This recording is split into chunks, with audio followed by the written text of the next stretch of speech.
Arab, Ustaz.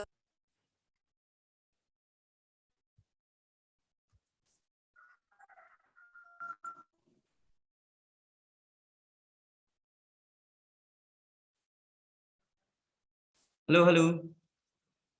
Ustaz. Ya, gimana? Coba dijelasin. Ya, kalau nggak tahu, coba dijelasin ayatnya aja.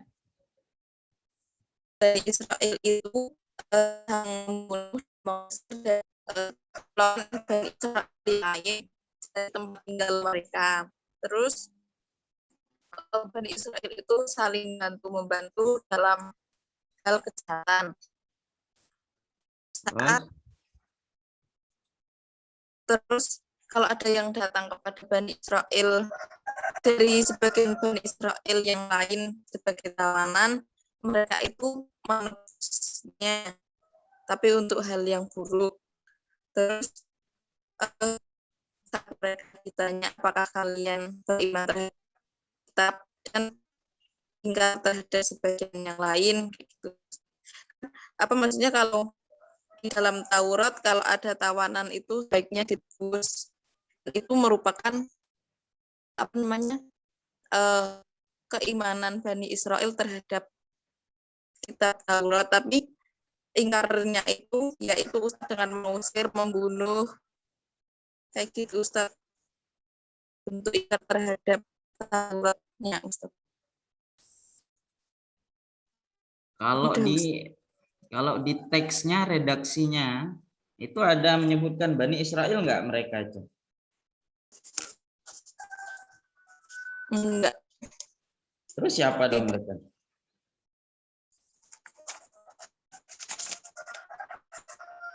Bani Israel. Hah?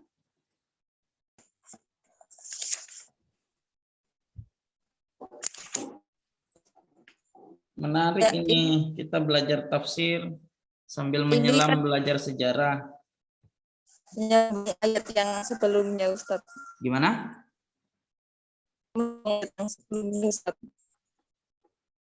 Suaranya putus-putus. Ustaz. Ya. Yang ayat yang sebelumnya Ustaz. Apa sih? Saya sebelumnya. Yang kedengaran di saya cuma sebelumnya. Ini menyambung dari ayat yang sebelumnya. Oh, nyambung ayat sebelumnya. Ayat sebelumnya gimana? Menyebutkan mereka Bani Israel. Ayat 83 kan ini tentang Bani Israel juga sih Ustaz. Ayat 83. Iya. Ya udah Ustaz, kayak gitu Ustaz. Intinya ceritanya nyambung sama Bani Israel yang sebelumnya. Itu.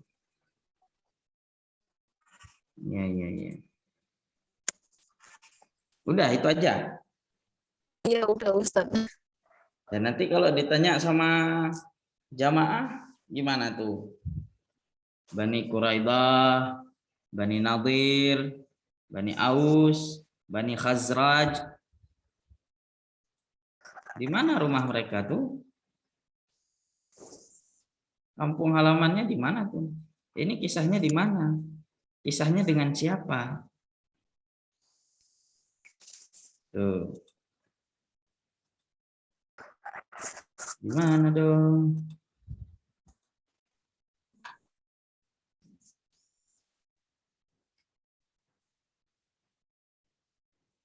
Baik, coba perhatikan. Kasihan si Amel, bingung pagi-pagi. Oh, Ustadz ngantuk-ngantuk, bingung. Jadi nggak ngantuk lagi. Memang harus digituin supaya teman-teman itu belajar. Kita belajar tafsir, saya udah ngomong berkali-kali ya. Belajar tafsir itu menyenangkan. Ya. Apalagi ada unsur sejarahnya di sana. Apalagi sedang booming nih sekarang. Ya, sedang booming. Jadi teman-teman itu menguasai dalilnya gitu. Sejarahnya juga paham. Dari mana? Oh, langsung belajar tafsir dari kitab. Ya. Nah, jadi di situ beda kita dengar berita sama betul-betul mengkaji. Nah, maksud saya di situ supaya teman-teman itu ketika mendengar, oh tahu ternyata. Coba perhatikan, kita mulai dari ayat 13 itu ya, sedikit review saja. Mana ayat 13 itu bunyinya apa? A'udzubillahi minasyaitonirrajim. Wa id akhadna mitsaqa bani Israil. Saya baca ayatnya aja. Dan ingatlah ketika kami ini menunjukkan Allah. Ya, kalimat sopan. Jadi kalau ada orang yang bertanya, ya, kenapa Allah nggak memakai kalimat aku saja? Wa id akhadtu mitsaqa bani. Ya, itu bentuk, ya, bentuk kata-kata yang sopan. Jadi misalnya kalau kita ngomong menurut kami, nah, jadi lebih sopan. Nah, ini siapa yang buat kuenya? Kami. Jadi bahasa Arab itu menunjukkan kesopanan. Ada kalanya Allah itu pakai aku, ya. Artinya itu menunjukkan keesaan Allah. Kalau ini akhadna mitsaqa bani, kenapa pakai na? Satu, sebagai bentuk kesopanan, ya, kalimat yang betul-betul halus. Yang kedua, di sana ada unsur campur tangan makhluk lainnya. Siapa? Ada delegasi Allah yang namanya para malaikat di sana. Ya, jadi unsur-unsurnya hadir. Nah, misalnya teman-teman diskusi satu kelompok, kemudian menyampaikan pendapat ke pimpinan. Jadi bahasanya ketika ketua kelas mewakili, bukan bahasanya menurut saya, tapi bahasanya menurut kami. Karena apa? Karena menurut itu sudah ringkasan dari diskusi teman-teman sebelumnya. Nah, sehingga bahasanya itu pakai kami, lebih halus. Paham ya? Dan ingatlah ketika kami mengambil perjanjian dengan Bani Israel. Bani Israel itu siapa sih? Nah, ini pertanyaan. Bani Israel itu siapa? Keturunan Nabi Yakub. Keturunan Nabi Yakub. Keturunan Nabi Yakub. Berarti kalau keturunan Nabi baik dong. Gimana tuh?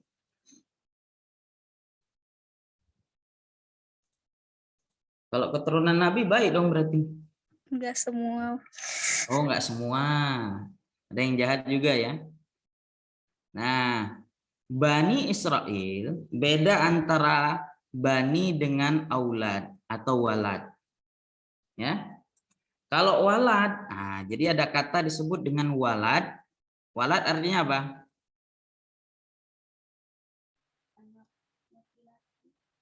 Halo? Walad artinya apa? Anak. Ah, anak, sama-sama anak. Bani?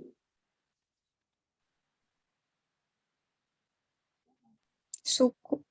Suku. Apa? Suku Bugis? Suku Sunda? Suku Jawa? Bani kayak terah. Kayak apa? Kayak terah. Apa ya? Kayak terah. Memang di Jawa pakai terah. Misalnya terah majid gitu ya.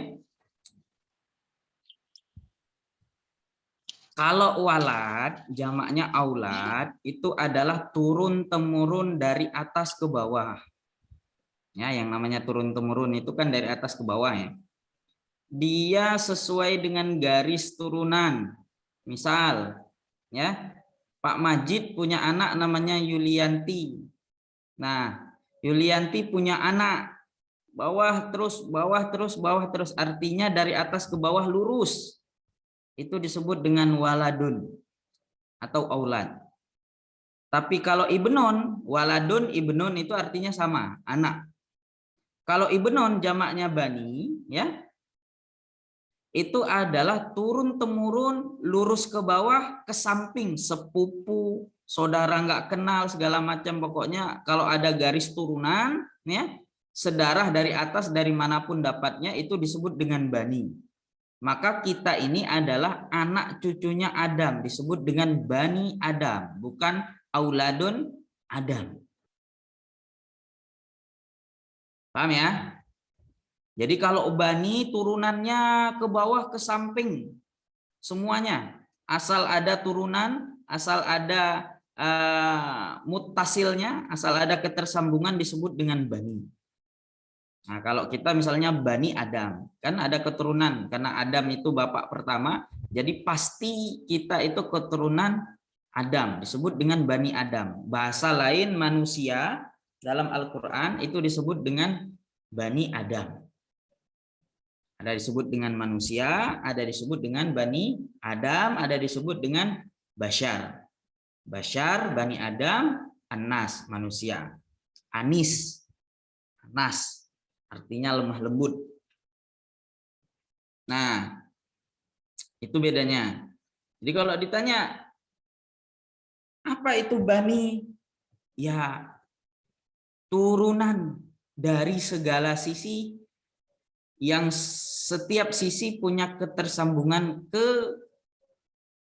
pusatnya, di atasnya. Walaupun nanti kalau teman-teman disuruh cari, bisa nggak kira-kira? Coba misalnya siapa? Ana. Antum bisa nggak meneliti silsilah antum sampai ke Nabi Adam alaihissalam?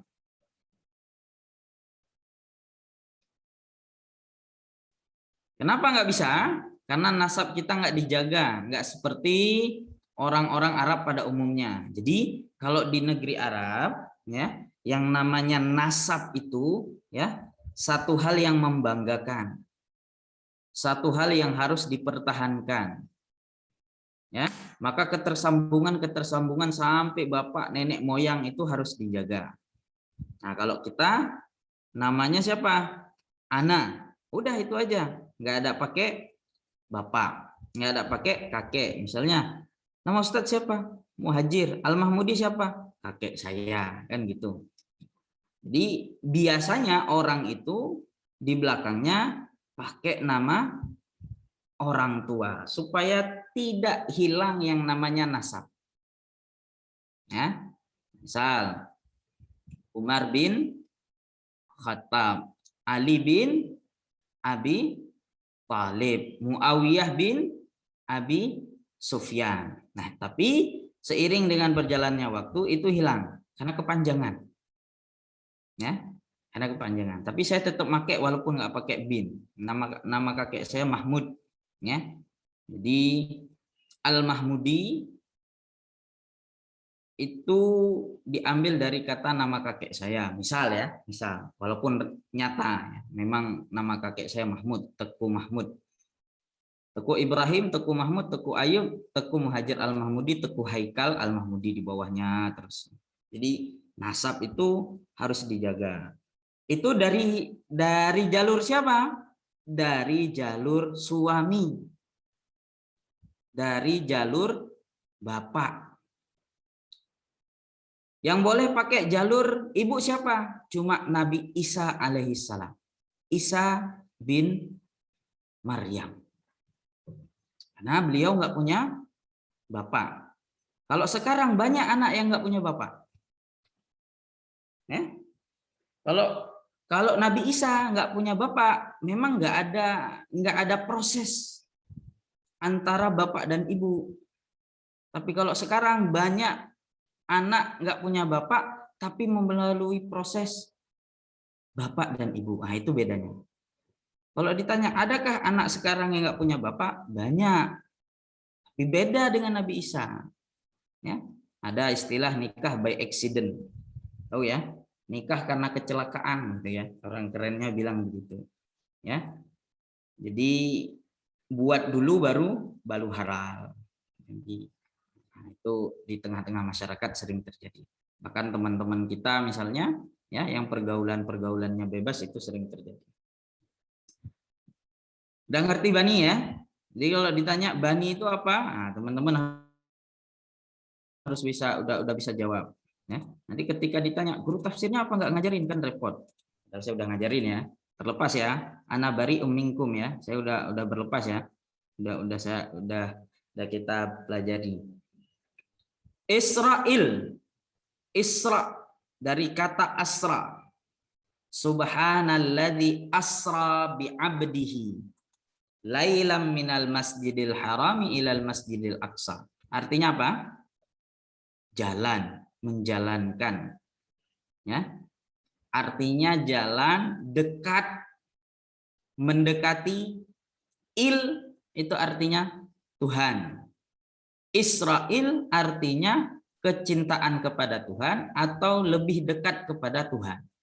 Mikail, Israfil, Israel, Jibril, ya, itu bahasa-bahasa kuno, bahasa-bahasa Ibrani, bahasa-bahasa Babylon. Babylon itu tempat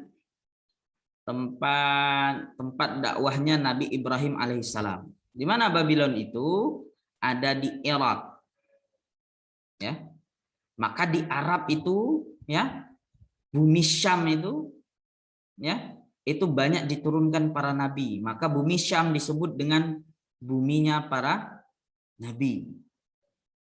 Hampir rata-rata mereka itu turun di Syam. Jadi beda antara Syam dengan Arab itu beda. Ya, Arab itu hanya sebagian nabi saja, sedikit sekali nabi dan rasul yang ada di Arab itu. Ismail, nanti sampai turunannya Muhammad alaihissalam. Muhammad sallallahu alaihi wasallam. Nah, jadi Israel itu adalah nama sebutan. Ya, nama sebutan. Kalau teman-teman ingin mengatakan Israel itu harus tambah Zionis. Ya, jangan menyebutkan orang-orang Israel dalam konotasi jelek. Kalau menyebutkan orang Bani Israel atau orang Israel dalam konotasi jelek, itu harus tambah Zionis. Zionis Israel. Ya, kalau dalam bayangan kita dulu yang belum tahu, yang namanya Israel itu kan jahat tuh. Ya, yang namanya Israel itu mesti jahat. Karena apa? Karena kita berpandangan dia itu adalah sebuah negara. Negara Israel. Ya. Nah, salah enggak, tapi secara bahasa makna mungkin agak keliru. Maka yang lebih valid gimana Ustaz? Zionis Israel. Tambah Zionis di depannya. Nah, itu langsung konotasinya kepada orang-orang yang jelek. Nah, siapa sih Israel itu?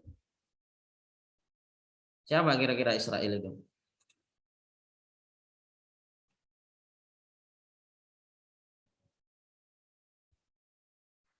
Israel itu adalah anaknya Nabi Yakub. Sorry, Israel itu adalah anaknya Nabi Ishak.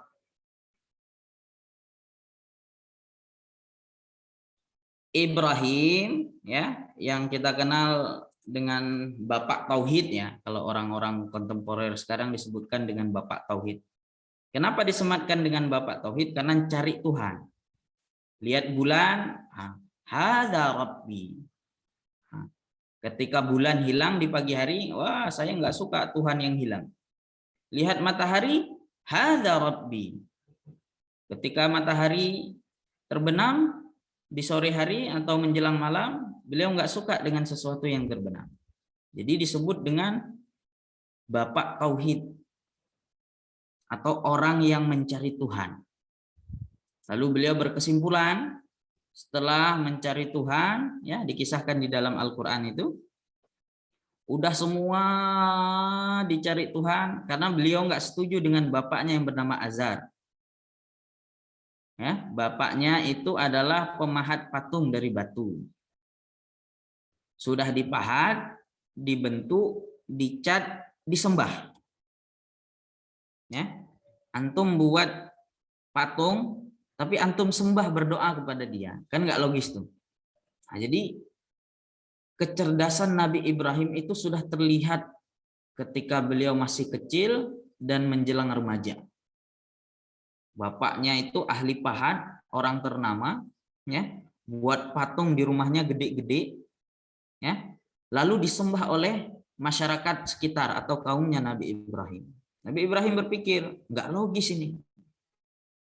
Kita yang buat, kita yang bentuk, kita yang ngecat, kok kita doa sama dia, dia kan benda mati.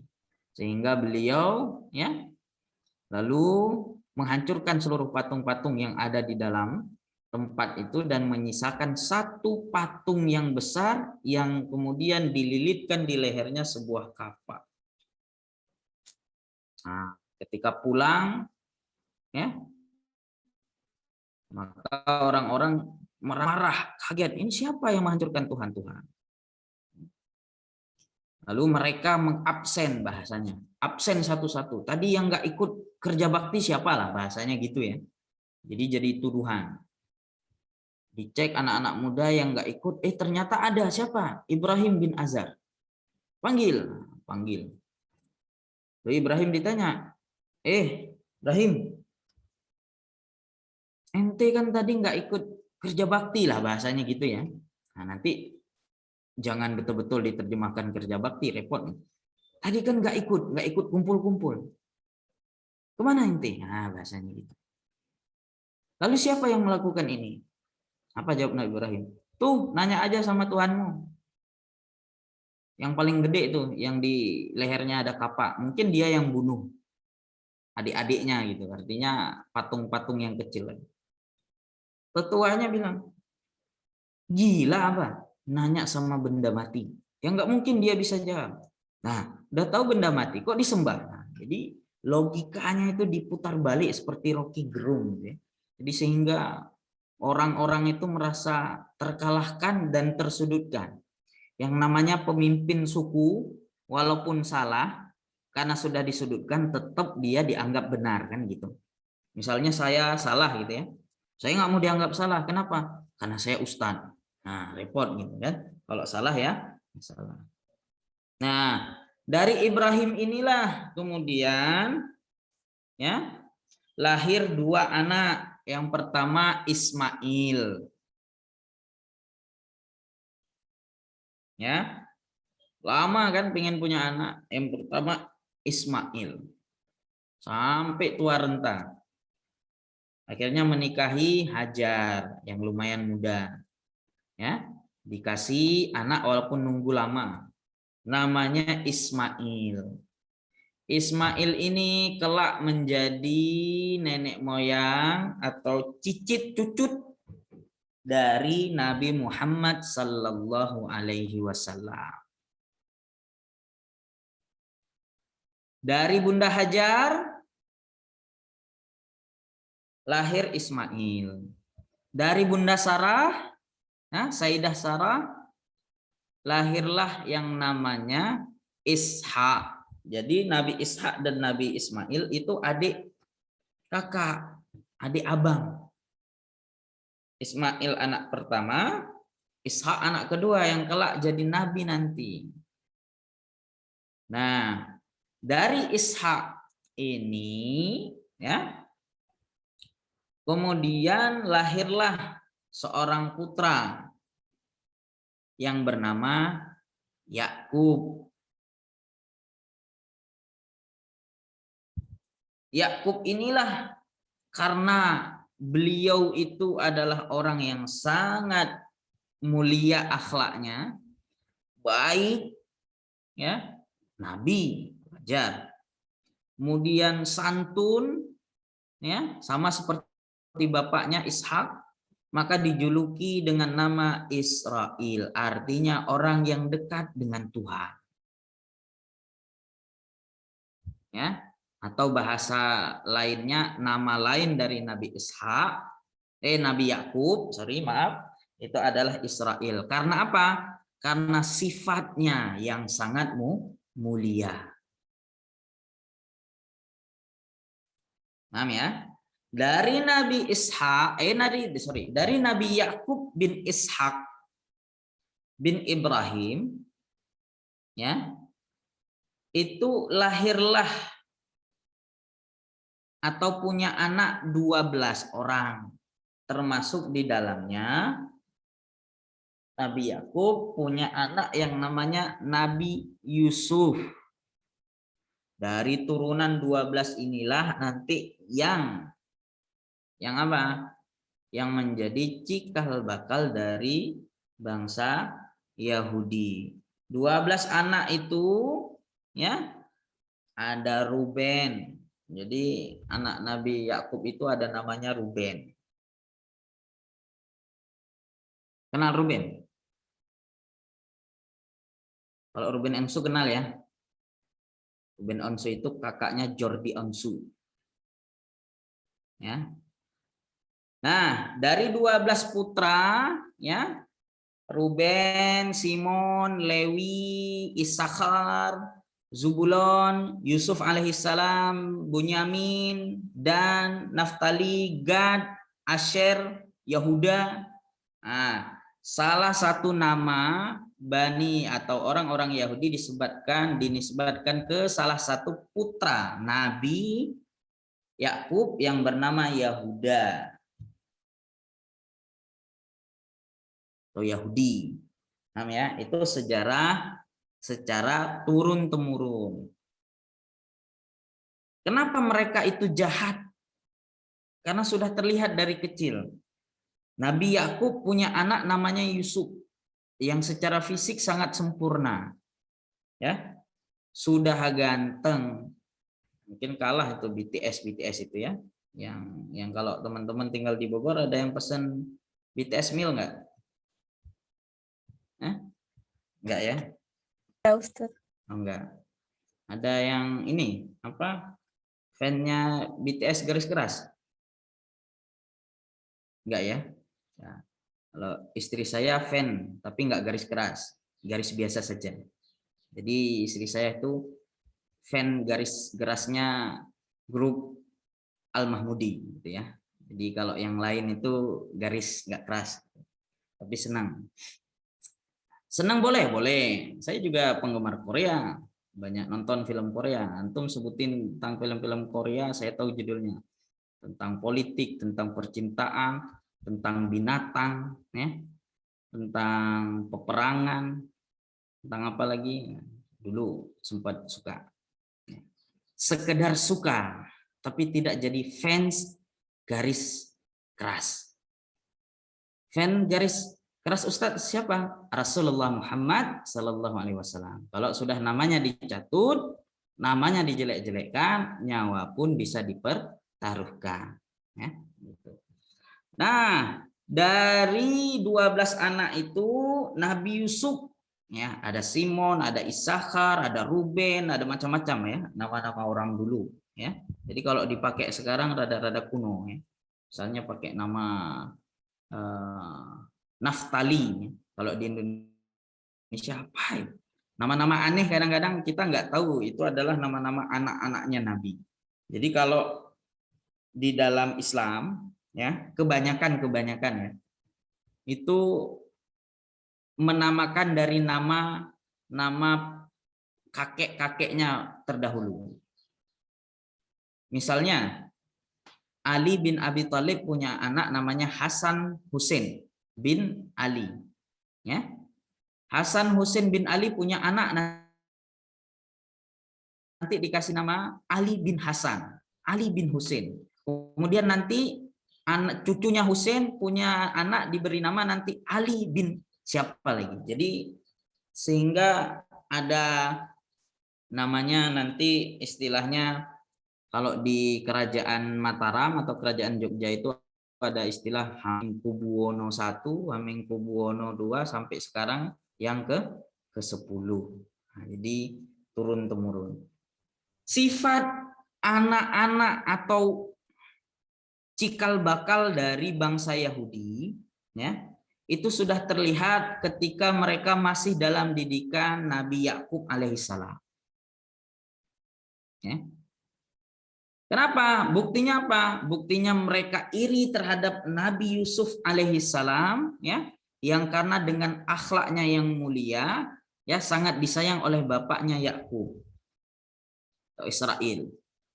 sehingga membuat makar pertama. Ya, makar pertama itu adalah makar yang dilakukan Qabil kepada saudaranya Habil. Pembunuhan pertama di dunia.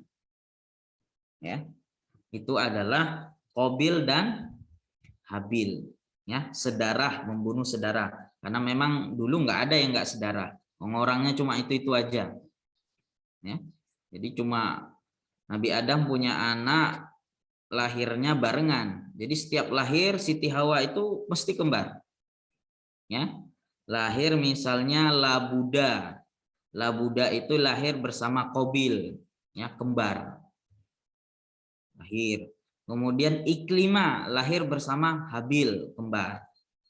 Untuk mempertahankan keturunan, ya, dinikah silangkan. Paham ya? Disilangkan nikahnya. Jadi lahirnya memang disengaja dibuat begitu sama Allah. Kembarnya itu kembar laki-laki dan perempuan. Jadi di PUTM ada dosen namanya Ustadz Taufik. Ya, beliau sekarang tidak ngajar di PUTM karena sedang studi di Arizona University Amerika. Ya, 6 tahun. Ya, tinggal di sana sama anaknya. Ya. Dulu pas beliau nikah kita sempat jadi panitianya. Ya. Perpisahan, kemudian beliau S3, sekarang sedang di Arizona University di Amerika Serikat, bawa anak istrinya. Jadi sekarang kalau saya ngomong sama anaknya itu, nama anaknya itu Mumtaz. Ya. Nggak bisa bahasa Indonesia. Keren ya. Kita kan bayangannya keren ya. Karena dari kecil, dari umur berapa itu ya, dari umur 3 atau 4 tahun ya. Kalau istrinya memang dosen UAD, dosen bahasa Inggris. Ya. Dosen bahasa Inggris UAD, kemudian melepas atau cuti sebagai dosen untuk menemani suaminya dan anaknya di Amerika. Dia ngomongnya itu saya nggak paham, malah dia ngomong apa gitu ya, karena nggak terbiasa bahasa Inggris. Nah itu repotnya. Repotnya kita belajar bahasa Inggris dari TK sampai kuliah tapi nggak bisa bahasa Inggris. Nah, itu saya kadang-kadang saya nanya diri sendiri ini. Belajar bahasa Inggris dari TK diajarin, ya, dari mulai berhitung 1, 2, 3, ya. Kemudian SD ada bahasa Inggris kan? SMP ada bahasa Inggris, SMA ada bahasa Inggris. Plus PUTM lagi, PUTM 6 SKS lagi bahasa Inggris. Bahasa Inggris 1, bahasa Inggris 2. Tapi nggak bisa bahasa Inggris. Apa yang salah? Bahasa Inggrisnya apa kitanya yang salah? Nah, itu jadi bahan renungan juga. Nah, dari situ 12 anak itu sudah kelihatan jahatnya ketika masih kecil karena sifat iri dan dengki terhadap Nabi Yusuf alaihissalam. Ya, yang namanya kakak itu, kalau orang dulu itu kan lahirnya rapat-rapat ya. Setahun satu ya. Kalau teman-teman mau jadi istri nanti mau lahir 1 tahun 1 juga boleh. Lahir anak 1 tahun 1, lahir anak 1 tahun 1. Jadi dekat-dekat, umurnya nggak jauh, nggak seperti saya udah 3 tahun nggak nambah-nambah kan gitu. Nah, jadi dekat sehingga anaknya banyak-banyak. Nah, dari situ ya keirian mereka atau sifat hasad dengki mereka timbul karena menurut mereka Yakub bapaknya itu pilih kasih. Maka yang namanya kakak itu kan sering disuruh jaga adik atau diajak main ya. Kalau teman-teman punya adik ya, kalau saya dulu kecil-kecil karena anak pertama ya, jarang buat pekerjaan rumah ya, sehingga kalau nyuci cuci piring itu jarang, kadang-kadang pecah gitu ya, sesekali megang piring peting pecah. Lebih sering jaga adik di luar. Nah, ini posisinya sama. Ya abati, bapakku izin bawa si Yusuf. Yusuf kecil. Kemana? Main berburu, gitu kan? Di tengah jalan sama kakak-kakaknya dicemplungkan ke sumur, ya, dilalah karena kuasaan Allah. Kemudian ditemukan sama pedagang, ya. Kemudian sama pedagang dibawa ke Mesir, dijual jadi budak. Jadi orang dulu itu kalau ditemukan orang nggak dibawa ke kantor polisi, ya. Kalau sekarang kan ketemu orang bawa kantor polisi ya, diidentifikasi ini anak siapa segala macam, dikembalikan ke orang tuanya. Kalau dulu, kalau anak-anak atau orang-orang yang nggak punya identitas itu jadi budak. Nah, dibawa sama pedagang ya di pasar Mesir ya, kemudian dijual ya, jadi budak. Nah, singkat cerita, karena beliau bisa mentakwil mimpi ya, kemudian singkat cerita lagi bisa jadi kepala daerah, apa istilahnya ya, pemuka atau raja atau apa istilahnya di Mesir. Nah, lalu teringat sama bapaknya, bapak sama kakak-kakaknya, ya udah akhirnya dipanggil kan gitu, lalu mereka minta maaf. Nah, dari situlah cikal bakal Bani Israel itu ada. Nah, kita lihat kembali, kita kaitkan dengan ayat Al-Qur'an ya. Mana tadi ayatnya? Ayat berapa tadi? 83. Tadi udah jelas ya? Silsilah Bani Israel udah jelas ya? Sampai turunannya sampai sekarang itu yang ada di Palestina itu. Wa id akhadna, udah. Kami ngambil perjanjian ayat 83, review sedikit. Kepada Bani Israel. Jadi Bani Israel itu namanya bagus ya. Israel. Bagus nama bapaknya Yakub. Ya. Bani itu anak turunannya Israel. Israel itu nama lain dari Nabi Yakub.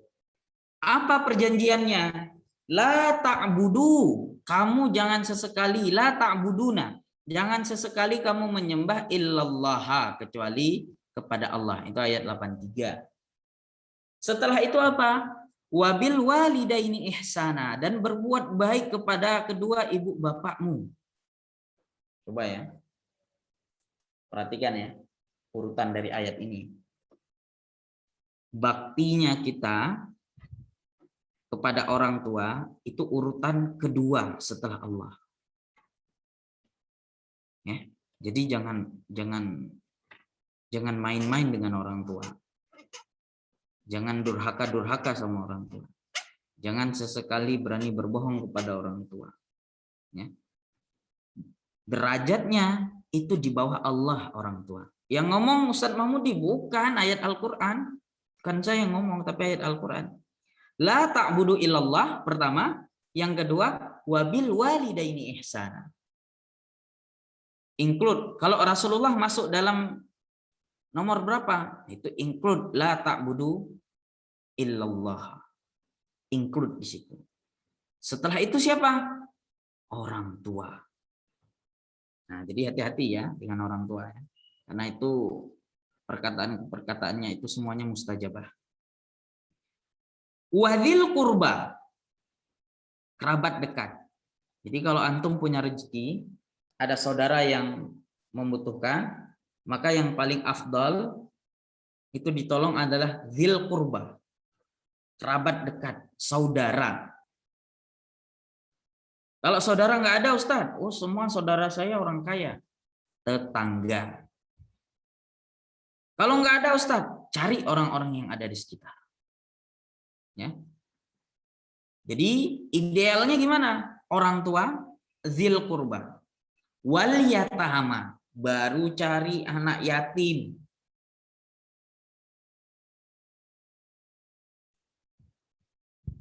Anak yatim gimana? Anak yatim nggak semuanya.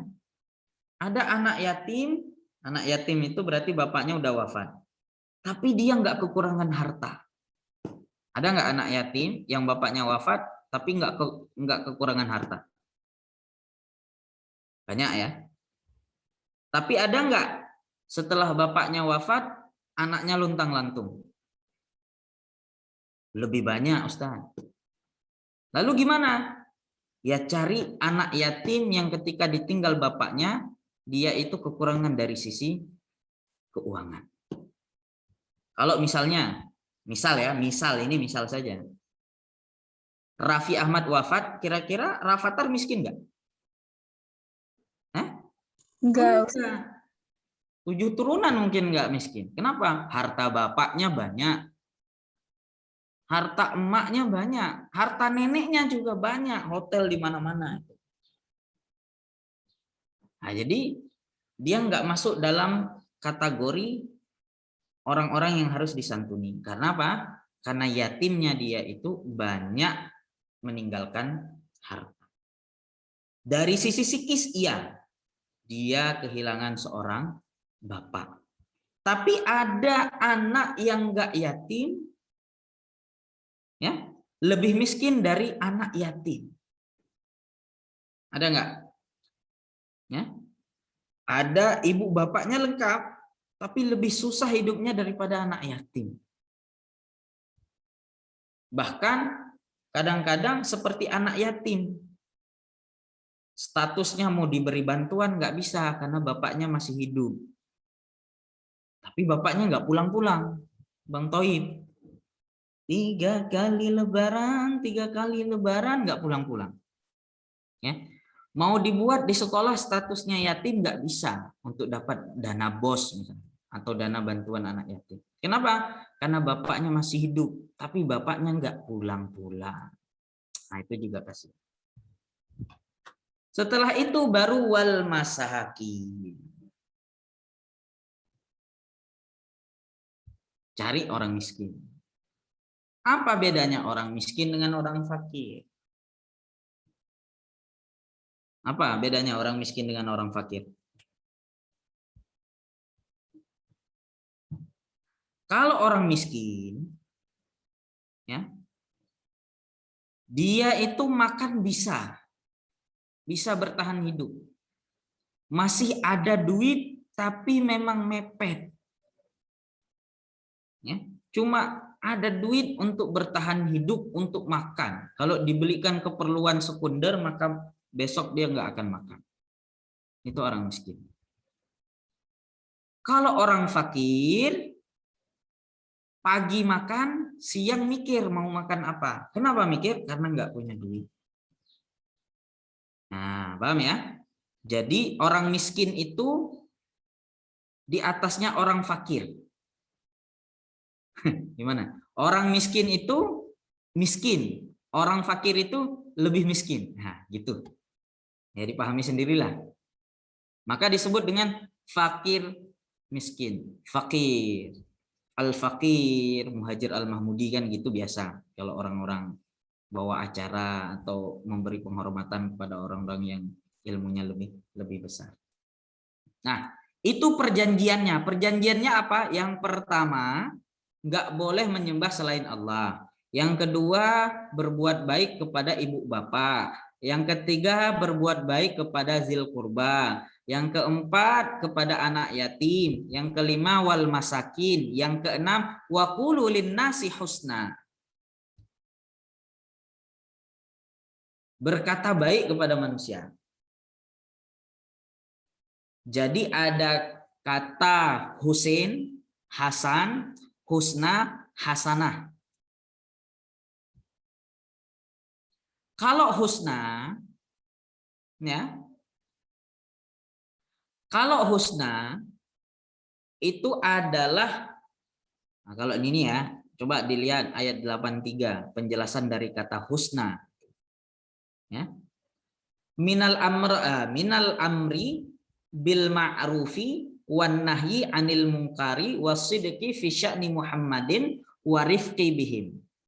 Jadi yang dimaksud dengan husna itu adalah mengamalkan amar ma'ruf nahi mungkar, berkata jujur dalam hal apa? Dalam hal tanda-tanda kenabian Muhammad, warifki lemah lembut, dan dalam satu bacaan bil dhammil ha'i, ada hasnan, ada husna. Kalau dia dengan dhammahnya ha berarti hu ya. Wasukunisin sin dan sukunnya sin berarti hus. Masdarun dia itu adalah bentuk masdar wusifa bihi mubalaghatun, disifati sebagai sifat mubalaghah. artinya teramat baik. Ya.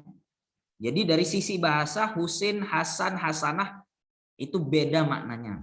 Kalau husna, ya, kalau teman-teman menjelaskan kata itu nanti bisa mengutip tuh, bisa di stabilo, ya, di garis bawahi bedanya husna, husin, hasan, ya, yang dari kata hasanah semua itu. Kalau husna apa? Husna itu adalah wusifa bihi mubalaghatun, disifati kebaikan yang menyangatkan. Mubalaghah itu kan menyangatkan. Artinya memang orang-orang yang paling baik. Nah, maka bahasanya waqulu linnasi husna, berkata dengan perkataan yang paling baik. Kenapa enggak hasanah? Nanti beda lagi. Nah, kalau hasanah biasanya dalam pergaulan, ya, pergaulan misalnya dalam hubungan rumah tangga dan lain sebagainya, itu kita nggak bahas itu kepanjangan. Nah, waqulu linnasi husna, berkata yang baik kepada manusia pakai husna. Wa aqimus shalah, dirikanlah salat, wa atuz zakat, dan tunaikanlah zakat. Jadi salat dan zakat itu satu paket. Pada masa Abu Bakar ada orang yang salat tapi nggak mau bayar zakat. Kira-kira hukumannya apa? Ada orang sholat tapi nggak mau bayar zakat. Apa kira-kira hukumannya? Hah? Halo? Kan udah belajar tarik tasyri. Gimana tuh? Ada orang sholat tapi dia nggak mau bayar zakat. Nah, Abu Bakar berijtihad orang itu harus diperangi, dibunuh. Loh, sahabat protes. Ya nggak bisa dong. Mereka sholat mengucapkan la ilaha illallah kok diperangi. Kata Abu Bakar, sholat dan zakat sepaket. Nggak bisa ngambil sebagian, nggak bisa membuang sebagian. Nah, jadi pada masa Abu Bakar banyak yang nggak mau bayar zakat lalu diperangi. Nah, inti dari ayat ini kok harus nyambung ke Bani Israel mana Ustadz? Ini. Tsumma tawallaitum illa qalilan minkum. Kan ini perjanjiannya. Satu, la ta'budu illallah. Wabil walidaini ihsana sampai wa atuz zakat. Oke? Oke. Tsumma tawallaitum. Kemudian mereka itu mengingkari. Coba bayangkan. Diingkari itu poin-poinnya. Siapa itu Bani Israel? Contoh misalnya ya. Misal. Tolong nanti tanggal 25 Ramadan dikumpulkan tugas reviewnya. Ya. Tugas reviewnya dikumpulkan tanggal 25 Ramadan. Gitu ya instruksi saya ya. Dulu ya. Baik Ustadz, naam Ustadz, sampai bawah itu naam Ustadz, baik Ustadz, naam Ustadz, kopaskan itu, naam Ustadz, naam Ustadz, naam Ustadz. Antum yang membuat janji, naam, tapi antum yang mengingkari. Kira-kira masuk dalam ayat itu enggak? Iya, tsumma tawallaitum, bahkan ada yang enggak ngumpulin. Wallahu a'lam. Saya males nagih-nagih kayak debt collector. Kan gitu. Ada yang ngumpulin? Ada. Alhamdulillah. Ada yang nggak ngumpulin? Ya. Berarti ada janji antum ya sama saya, sama teman-teman, plus sama Allah. Kenapa? Naam Ustadz, naam Ustadz, naam Ustadz, naam Ustadz. Kan gitu bawahnya. Tapi tidak dipenuhi. Contoh-contoh saja ya. Tapi mudah-mudahan semuanya udah mengumpulkan. Mudah-mudahan. Nah, itu contohnya. Balik lagi ke ayat ini. Ya. Ayat 85. Tsumma antum haula. Ya. Apa itu? Kemudian adalah kalian itu, ya. Ini nanti nyambung. Tsumma antum, ini kita fokus ke ayat 85. Tsumma antum, kemudian antum, ya haulai. Haulai, ya haulai itu ditunjukkan kepada Bani Israel. Taktuluna anfusakum, kalian itu membunuh sesama kalian. biqatli ba'dikum ba'da, yaitu saling berperang satu sama lain. Ya. Wa tukhrijuna fariqam minkum min diyarihim, dan kalian itu mengusir satu kelompok di antara kalian dari rumahnya. Tazaharu. Nah, tazaharuna, membantulah atau saling menolonglah kalian. Fihi idghamut ta'i fil asli. Ya, fil za'i. Wa fi qira'atin bitakfifi ala hadfiha tata'awan. Asalnya itu tazharuna. Ya. Kemudian dalam qiraat dengan dihilangkannya seperti contoh tata'awanu, sehingga bacanya tazaharu. Artinya apa? Lebih kurang sama seperti tata'awanu. Kalau tata'awanu identiknya dengan kebaikan, ya, nggak ada tata'awanu itu identiknya dengan keburukan. Tata'awanu itu identik dengan apa? Dengan kebaikan. Kalau tazaharu identik dengan tolong menolong atau bantu membantu dalam itsm, dosa atau kesalahan. Alaihim, atas mereka, bil ismi, artinya tolong menolong dalam dosa. Apa bil ma'siyah? Yaitu dengan maksiat, wal udwan, dan permusuhan. Al-dzulmi, yaitu zalim. Wa iyyatukum usara, dan apabila yaktu mereka datang kum kepada kalian, usara sebagai seorang tawanan, wa fi qira'atin asra, dalam satu bacaan disebut dengan asra. Tufaduhum atau tafduhum, kalian menebusnya. Tungkidhuhum minal asri bil mali, kalian menebus tawanan itu dengan harta, au ghairihi, atau semisal dengan harta atau selainnya. Wa huwa mimma uhida ilaihim, yang demikian itu sebagaimana dijanjikan kepada kalian di dalam kitab Taurat. Komaris itu. Wa huwa, dan adapun dia itu asya'nu, yaitu urusan. Ada satu urusan. Muharramun alaikum, diharamkan kepada kalian. Apa? Ikhrajuhum, mengusir. Enggak boleh usir mengusir. Ya, ini ayat Al-Qur'an ngomong 1400 lebih tahun yang lalu. Prakteknya itu pada masa Nabi dan pada masa sekarang. Muttasilun biqaulihi wa tukhrijuna. Ayat ini atau kalimat ini, ya, itu punya korelasi dengan firman Allah wa tukhrijuna. Apa yang mana wa tukhrijuna? Yaitu tsumma antum haula taqtuluna anfusakum wa tukhrijuna fariqa. Wal jumlatu bainahuma i'tiradun. Ya, jumlah di antara keduanya itu adalah kalimat i'tiradun, interupsi. Kama harrama tarkul fidai, sebagaimana diharamkan itu mengkhianati perjanjian. Ya, jadi diharamkan atau tidak bolehnya mengusir orang itu sama seperti diharamkannya orang yang tidak menepati janji. Harrama tarkul fidai. Jelas ya? Contohnya mana? Wa kanat Quraidah. Nah, ini. Contohnya apa? Contohnya adalah sebagaimana Bani Quraidah halafu ausa. Dia berteman, bukan berselisih di sini. Kalau berselisih halafu, di sini halafu, berteman, artinya bersekutu, kerjasama. Quraidah dengan Bani Aus, wan Nadir dengan Bani Al-Khazraj. Jadi ada dua kelompok, ada 4 kelompok. 4 kelompok itu dua-dua jadi sekutu. Ya, lawannya siapa? Quraidah itu lawannya Nadir dan Khazraj.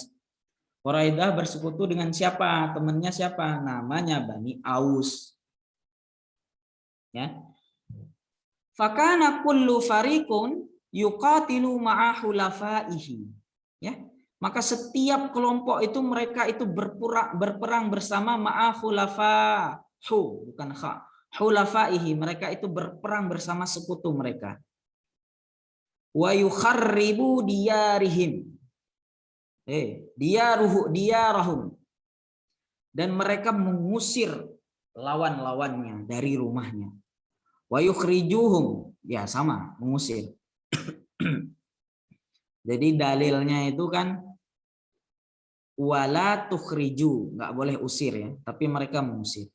Fa idza usiru, dan kalau mereka itu ditawan, fadauhum, mereka tebus. Nah, kalau itu sesuai dengan kitab Taurat. Jadi kalau ada tawanan perang, ya, ini sistem perang di dalam Islam. Ya, ada tawanan perang, itu tawanan perang nggak boleh dibunuh. Ya, gimana maksudnya Ustadz? Sebagaimana dicontohkan Rasul, perang. Kalau perang itu kan ada yang kalah, ada yang menang. Nah, kalau yang kalah itu kan mesti ada tawanan tuh, nggak semuanya kan dimatiin kan, nggak semuanya di bumi hanguskan. Yang ditangkap itu ya nggak boleh dibunuh. Kalau di dalam Taurat itu ditebus. Tebusnya gimana? Boleh dengan duit, ya, bil mali, atau dengan ilmu. Kalau pada masa Rasulullah, orang-orang atau tahanan perang itu diperlakukan baik, ya. Kalau mereka ingin menebus diri mereka, mereka mengajarkan baca tulis kepada para tentara umat Islam. Jelas ya sejarahnya ya. Dan ini dipraktekkan oleh Islam. Berbeda dengan Khawarij. Kalau orang Khawarij, kalau mereka menahan tawanan itu disiksa. Ya.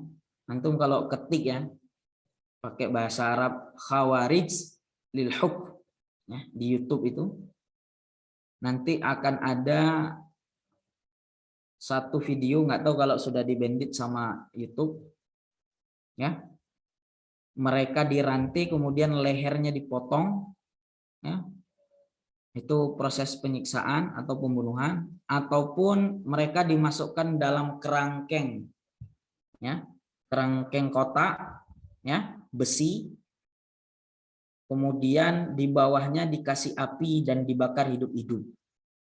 Wah, itu kesakitannya luar biasa.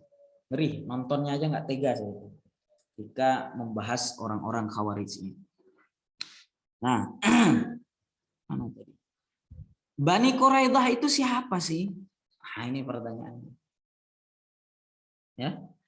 Fa iza usiru fadauhum, ketika mereka ditawan mereka menebus. Wa kanu, dan apabila mereka itu idza su'ilu, ditanya, lima tuqatilunahum, kok kamu saling perang menerang, wa tafdunahum, dan menebus, qalu, mereka menjawab, umirna bil fidai, kami diperintahkan untuk menebus. Yang memerintahkan siapa? Taurat. Fayuqalu falima tuqatilunahum, dan kenapa kalian itu saling perang? Padahal di dalam Taurat, ya, perjanjiannya itu nggak boleh perang. Fayaqul, mereka berkata, hayaun antastadzilla halafauna. Jadi mereka itu malu kalau antastadzilla, kalau nanti ada di antara sekutu mereka itu terhina, artinya kalah. Paham ya maksudnya ya? Ketika mereka ditanya, kenapa kalian berperang? Ya, kami perang karena takut nanti sekutu kami, teman kami, kalau perang mereka itu kalah sehingga terhina. Antastadzilla. Udah dapat ya jawabannya ya?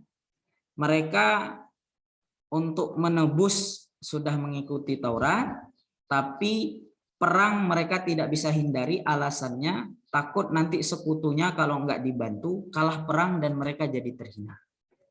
Maka disebutkan di dalam Al-Quran, di dalam ayat ini, afatu'minuna bi ba'dil kitab, apakah kamu itu beriman dengan sebagian kitab saja. Jadi mereka beriman dengan hukum tebus-menebus, tapi mereka tidak beriman dengan larangan tidak berperang. Paham ya? Kalau tadi saya ilustrasikan contoh, pada masa Abu Bakar ada orang sholat tapi nggak mau bayar zakat. Artinya sebagian syariat diambil, sebagian syariat ditinggalkan. Kan gitu. Maka hukumnya diperangi menurut ijtihad Abu Bakar. Nah ini pada masa Bani Israel, mereka itu mengambil hukum sebagian dan meninggalkan sebagian. Apa hukum yang diambil?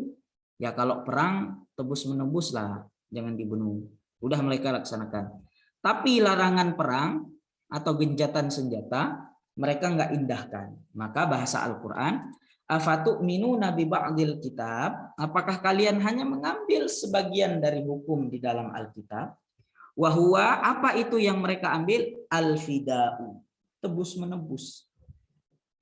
Wa takfuruna bi ba'din, dan kalian mengingkari sebagian hukum yang lain. Apa itu?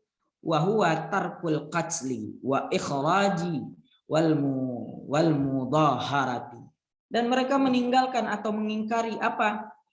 Yaitu larangan perang, larangan usir mengusir, larangan bantu membantu dalam kejelekan. Fama jaza may yaf'al dzalika minkum illa khizyun. Maka yang demikian itu adalah balasan bagi orang-orang yang melakukan itu, ya. Tidak ada balasan, ya. Fama tidak ada balasan man bagi orang yaf'alu dzalika minkum yang mengerjakan yang demikian itu di antara kalian illa khizyun, kecuali kehinaan. Hawanun wa dhullun, kenistaan dan kehinaan. Di mana? Fit dunya, fil hayatid dunya, di kehidupan dunia. Wa qad khudhu biqatlil Quraidah, dan mereka itu hanya mengambil, ya, Bani Quraidah itu mengambil atau melanggar hukum peperangan. Wa nafyin nadari wa nafyin nadiri ila Syam, dan mengusir orang Nadir ke Syam. Meniadakan, artinya mengusir. Wa darbil jizyati, dan mengutip upeti atau pajak. Wa yaumal qiyamati yuradduna ila asyaddil azab wallahu wa mallahu bighafilin amma ya'mal. Nah, Bani Quraidah itu adalah satu suku. Nah, ini saya jelasin biar nanti tahu. Bani Quraidah itu adalah salah satu di antara suku-suku Yahudi yang berada di Yastrib. Yastrib itu dulu, ya, namanya disebut Yastrib. Kalau sekarang dikenal dengan nama Madinatul Munawwarah atau disebut dengan Madinah. Ya. Orang-orang Yahudi itu banyak kelompoknya. Salah satunya Bani Quraidah, yang mereka itu penduduk asli Madinah tapi berbangsa Yahudi. Sukunya suku Quraidah. Ada lagi di sana namanya suku Nadir atau Bani Nadir, ada lagi Khazraj, ada lagi apa satu lagi tadi? Aus. Jadi ada 4 suku yang tinggal di sana. Di mana? Di Yastrib. Yastrib itu apa? Kota Madinah sekarang.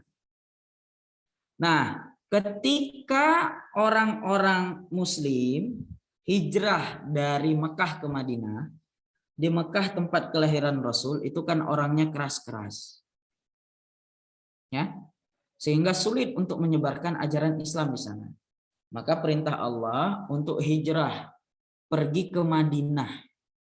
Karena di Madinah itu orangnya lembut-lembut. Maka di sana hijrahlah Rasul bersama para sahabat ke kota Madinah. Nah, di kota Madinah pada saat itu sedang terjadi pertempuran antara suku-suku Yahudi. Nah, kalau tadi Quraidah itu sekutunya Bani Aus, Bani Nadir dengan Bani Khazraj. ketika rombongan Rasulullah datang dan menetap dan berdakwah di sana, ya, maka didamaikan mereka itu, dikenal dengan piagam Madinah. Nggak boleh perang, ya, nggak boleh saling usir mengusir, tentram di bawah pimpinan Rasulullah pada saat itu. Nah, melihat itu, nah ini sifat aslinya orang Yahudi. Melihat itu, Bani Quraidah ini nggak senang. Kok Rasulullah orang baru tiba-tiba nguasain Madinah, bisa mendamaikan atau membuat perjanjian atau piagam Madinah, ya, artinya genjatan senjata, ya, sehingga Bani Quraidah ini iri, dengki. Maka ketika Rasulullah dan para sahabat selesai perang Khandaq, ya, perang Khandaq itu perang parit, ya.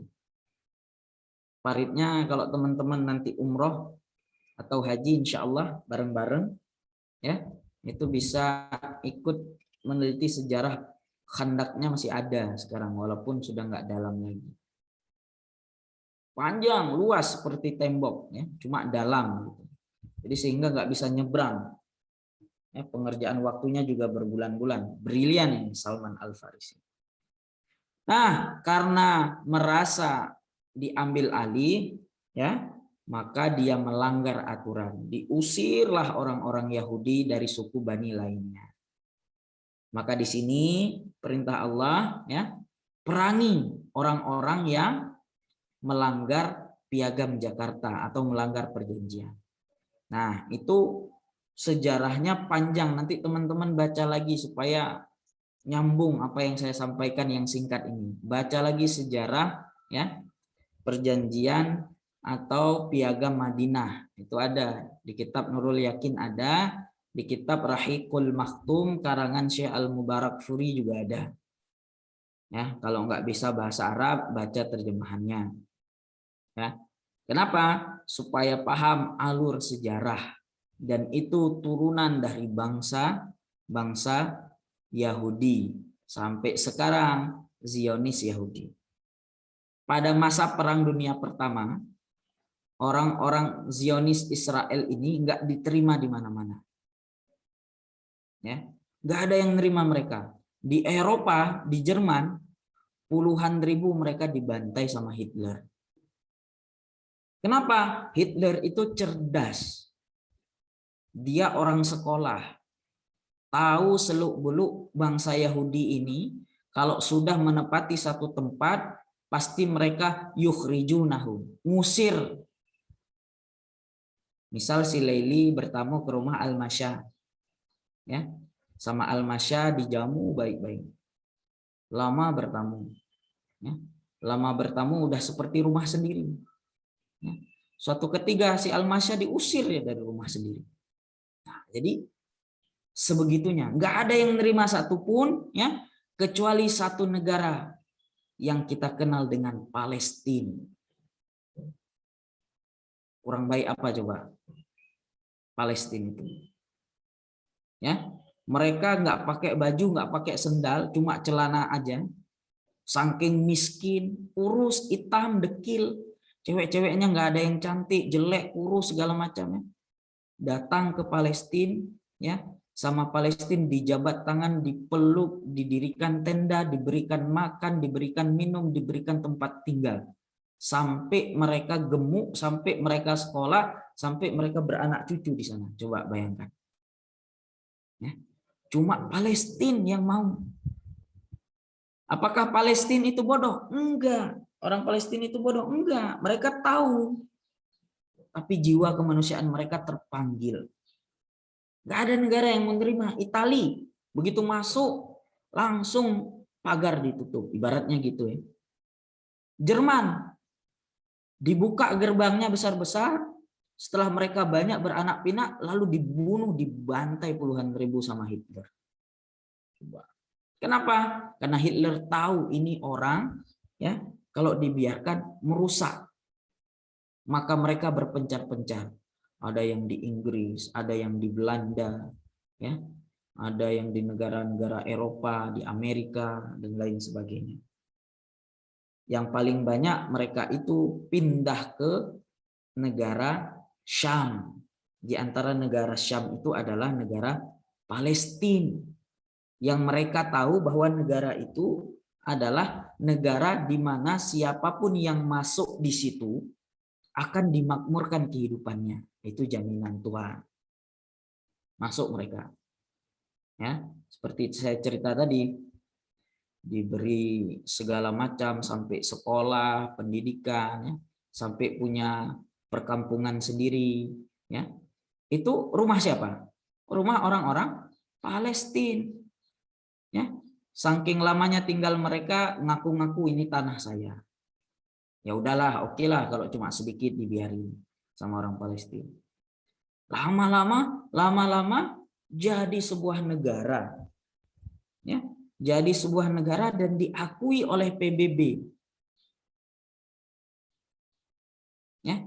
Satu-satunya negara di antara banyak negara di Asia yang tidak mengakui kemerdekaan Israel itu Indonesia. Sampai sekarang. Masa SBY, Menteri Luar Negeri Israel, itu datang ke Indonesia. Ngomongnya gini, "Bok kami diakui," dan gitu bahasa Jawanya ya. "Bok kami diakui jadi negara Indonesia," kata Israel. "Nanti apapun kebutuhan kamu, nanti kita support lah." Apa jawab Indonesia? "Keluar dulu dari negara Palestina, baru aku akui kamu jadi negara." Nah, tegas itu Indonesia. Kenapa? Karena Palestina itu punya sejarah besar bagi bangsa Indonesia. Ya. Orang yang sedang berjuang kemerdekaan itu kan berdarah-darah. Mereka butuh dukungan, butuh pengakuan. Makanya Israel itu kemana-mana minta, kalau dia diplomasi, ya, kerjasama bilateral, itu mesti dia minta diakui sebagai negara. Kenapa? Karena pengakuan sebuah negara untuk sebuah negara itu penting, termasuk Indonesia. Satu-satunya negara Islam pada saat itu yang pertama sebelum Mesir, ya, setelah sebelum Mesir, itu yang mengakui kemerdekaan Indonesia tanpa syarat apapun itu adalah Palestina. Ya, Hatta bilang, "Bok saya diakui." Nah, jadi sama bahasanya. Ini kami sedang berjuang mati-matian, bok kami diakui untuk jadi sebuah negara. Apa jawab Palestina? "Siap, kami mengakui Indonesia sebagai negara yang berdaulat, dibawa ke PBB." Maka nggak salah kalau Indonesia itu punya utang besar sekali dengan negara Palestina. Ya, jadi kalau ada orang nyinyir itu ya, ngapain bela-bela Palestina? Ya, negara sendiri aja sedang COVID. Ente belajar dulu sejarah, belajar dulu tafsir, masuk kelas 2A dulu biar tahu sejarah Bani Israel kan gitu. Biar tahu sejarahnya kenapa Indonesia jor-joran. Ya. Kemudian beberapa ormas itu sampai getol sekali, kuat sekali membela orang-orang Palestina. Sejarahnya jelas. Jadi Palestina itu negaranya kecil. Ya. Yang nggak bisa mereka kuasai cuma satu, Gaza. Ya. Kalau yang namanya Yerusalem itu sudah masuk ibu kotanya Israel. Jadi kalau umat Islam beribadah ya termasuk kawasan mereka. Kita sedang enak-enak iktikaf bulan Ramadan kemarin, 10 terakhir bulan Ramadan. Saudara-saudara kita yang sedang khusyuk, asik iktikaf diganggu sama mereka. Nah, itu kenapa Israel itu dikecam. Maka ketika Israel itu mau terbang dari Israel ke Singapura, ya, Singapura itu nggak lebih besar dari Jogja, ya, kecil sekali negaranya, ya, sangat-sangat kecil dan mereka nggak punya pertanian. Ya, kalau kita masih punya rumah bisa bangun rumah satu petak, masih punya halaman, ya, rumah kecil halaman luas. Di Singapura nggak ada tanah. Bahkan laut dijadikan tanah, perairan itu seperti di Jakarta itu. Nah, ketika Israel, Perdana Menterinya mau ke Israel, mau ke Singapura, ya, terbang sama Indonesia nggak boleh lewat otoritas udara Indonesia. Dilarang. Jadi yang seharusnya nyampenya sekitaran 7 jam, ini bisa 12 jam. Muter. Dari udara itu muter. Kenapa? Karena Indonesia nggak memberikan izin terbang. Ya, karena kawasan udara, tanah, itu adalah dominasi dari sebuah negara. Jadi kalau kita terbang di atas sebuah negara orang, itu harus ada izin.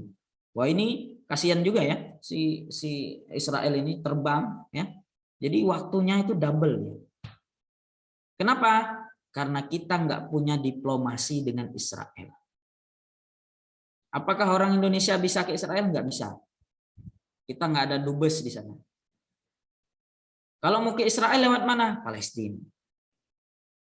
Ya, kalau mau ziarah ke makam atau ke tempat Bethlehem lahirnya Nabi Isa yang ada di Yerusalem, ya, itu jalurnya itu jalur Palestina. Kenapa? Karena Indonesia memandang nggak ada untungnya bekerja sama dengan Zionis Israel. Ya, di Asia Tenggara yang bekerja sama cuma Singapura. Ya, jadi Singapura itu bisa bebas keluar masuk ke Israel. Kita nggak bisa. Loh, kenapa? Karena tadi saya sampaikan kita nggak ada hubungan diplomasi. Hampir seluruh dunia, ya, kita punya dubes. Ya, kita mau pergi ke negara apapun bisa, kecuali satu. Israel. Kenapa? Karena kita nggak punya hubungan diplomatik dengan mereka. Mau ngurus segala macam nggak bisa. Nah, kenapa kok Palestina itu bisa dijajah, bisa dicaplok tanahnya? Karena negara Palestina adalah negara yang nggak punya militer. Nggak punya tentara mereka. Kenapa? Karena negara Palestina penduduknya itu adalah, ya, dalam sebuah riwayat disebutkan kalau kamu ingin melihat penduduk surga yang ada di bumi, maka lihatlah penduduk negeri Syam. Artinya negara Palestina. Riwayat menyebutkan umur mereka nggak panjang. Ya. Yang laki-laki tugasnya mempertahankan perang, yang wanita tugasnya melahirkan. Jadi kalau wanita-wanita Israel itu begitu suaminya wafat, ya, habis masa iddahnya, mereka nikah lagi nggak lihat siapa, ya, karena memang visi dan misinya sudah satu, ya. Lalu nikahnya cuma tujuannya satu, ridho Allah dan melahirkan keturunan untuk berjuang. Maka orang-orang Palestina itu nggak habis-habis. Coba antum bayangkan dari perang dunia 1-2 sampai sekarang dibombardir, habis nggak orang Palestina? Nggak habis-habis. Itu janji Allah. Maka dalam riwayat disebutkan kalau ingin melihat penduduk surga, ya, lihatlah penduduk Syam. Kita kerucutkan, itu adalah orang Palestina. Nggak punya militer. Ya, saking nggak punya militer, mereka nggak bisa bela diri. Maka orang-orang terpelajar dari warga-warga Palestina, ya, orang-orang yang sekolah, membentuk satu organisasi yang disebut dengan Hamas. Nah, biar tahu alurnya. Hamas itu adalah sebuah organisasi militer, ya, bukan di bawah pemerintahan. Organisasi untuk pembebasan tanah Palestina. Nggak di bawah pemerintah. Mereka organisasi berdiri sendiri seperti Muhammadiyah, nggak di bawah pemerintah. Tapi organisasinya bukan organisasi dakwah, pendidikan seperti Muhammadiyah, tapi organisasi militer, perang. Canggih, sangat canggih. Ya, Palestina diserang, yang balas siapa? Ya militan Hamas. Militan Hamas itu siapa? Orang-orang terpelajar dari warga Palestina. Lalu difitnah Hamas itu dibiayai Amerika dan wallahu alam, kita nggak ada yang tahu. Sejauh yang kita pahami secara zahirnya dari berita bahwa setiap orang-orang Zionis Israel itu menyerang warga Palestina, maka yang akan mengcounter dan membalas itu adalah orang-orang Hamas. Jelas ya? Jelas ya? Pagi ini jelas ya tentang sejarah silsilah Bani Israel, sifat-sifatnya ya. Kalau ada teman-teman yang punya sifat ya, wa id akhadna mitsaqa bani Israil la ta'budu illallah wa bil walidaini ihsanan ila akhirih wa qulu lin-nasi husna tsumma tawallaitum. Ya. Tanggal 25 kumpul ya. Review. Na'am Ustaz, tsumma tawallaitum. Berarti teman-teman masuk. Nah, itu bukan saya yang ngomong, tapi ayat Al-Qur'an. Jelas sampai sini? Ya, nanti kalau dengar-dengar cerita tentang Zionis Israel, Bani Israel, sudah tahu, nggak mengambang. Maka kemarin saya suruh tonton, walaupun saya nggak nonton, Ustadz Okrizal itu berbicara tentang apa sejarahnya, bagaimana dan Palestina. Mungkin lebih luas lagi dan lebih mendalam lagi. Nah, kalau ini kan cuma kajian berdasarkan tafsir saja. Ya. Kalau beliau mungkin ada tambahan-tambahan referensi. Nah, ini sejarahnya. Ya, kalau teman-teman belajar menyampaikan presentasi materi sudah punya maraji, setidaknya Jalalain kan gitu. Mudah-mudahan nanti ada di Ibnu Katsir ke depannya. Jadi belajar tafsir sangat mengasyikkan. Apalagi nggak baca, dengar cerita Ustadz saja sambil tidur-tidur. Paling mantap Ustadz. Nah, kan? Saya kira begitu. Ada pertanyaan? Tolong nanti ketua kelas saya dicarikan waktu 2 kali pertemuan utang itu di hari apa, teman-teman seluruhnya, ya, supaya nanti di hari pengumumannya udah dikasih tahu ya, ujian tanggal 18, ujian tanggal 18, kuliah berakhir tanggal 18, hari Kamis, pengganti kuliah itu 19.20, ya, bagi yang kurang-kurang seperti saya dan dosen-dosen lain. Kemudian UAS-nya mulai 21 dari hari Senin sampai hari Senin lagi 8 hari. Nah, nanti saya dicarikan waktu sepekan ini itu normal kuliah biasa, tapi utang saya masih 2 kali pertemuan. Silakan teman-teman, saya berharap ya, hari pengganti kuliah itu teman-teman sudah nggak ada kuliah lagi. Nah, maka nanti dicarikan di sela-sela perkuliahan 1 pekan ini. Nggak nemu, nah, kalau terpaksa ya nggak nemu ya boleh juga di hari pengganti kuliah. Tapi idealnya hari pengganti kuliah itu teman-teman udah nggak kuliah lagi. Hari tenang buat persiapan. Nggak apa-apa dipadatkan dalam sepekan ini, ya. Kemudian di hari pengganti kuliah itu sudah kosong, jadi udah fokus buat persiapan. Nah, itu nanti silahkan dirembukkan, ya. 2 hari itu 2 kali pertemuan utang itu mau kita belajar kapan? Nah, kalau memang nggak ada waktu, saya rasa ada di sela-sela, nanti silahkan ditelaah lagi. Kalau memang nggak ada ya terpaksa ya di hari Sabtu Ahad itu di hari pengganti perkuliahan. Baik, cukup. Ada pertanyaan? Nggak ada? Repot nih kalau ngajar pakai ilmu kebatinan itu rada repot. Apalagi nggak kelihatan orangnya. Nggak tahu saya ini lagi tidur, lagi dengar dongeng saya sambil tidur, sambil sarapan, sambil makan, atau sambil nyuci piring, atau sambil ngasih makan anak ayam, atau sambil jaga adik, wallahu a'lam. Nah, itu repotnya kalau memang kuliah pakai ilmu kebatinan. Nggak terlihat. Ada pertanyaan? Nggak ada. Nanti kalau saya tanya nggak bisa jawab, itu kan repot. Jadi Pak Hamdan itu cerita, tolabah ini, tolibat ini, ketika ditanya ada pertanyaan, nggak ada. Tapi ketika ditanya, nggak bisa. Ya, maka saya bilang, Ustaz, kalau anak-anak diam itu ada dua kemungkinan. Betul-betul paham mereka sehingga nggak ada lagi yang tidak paham, atau betul-betul nggak paham sehingga nggak tahu apa yang mau ditanyakan.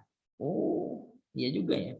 Nah, jadi saya nggak tahu teman-teman ini model mahasiswi yang mana. Mudah-mudahan yang pertama.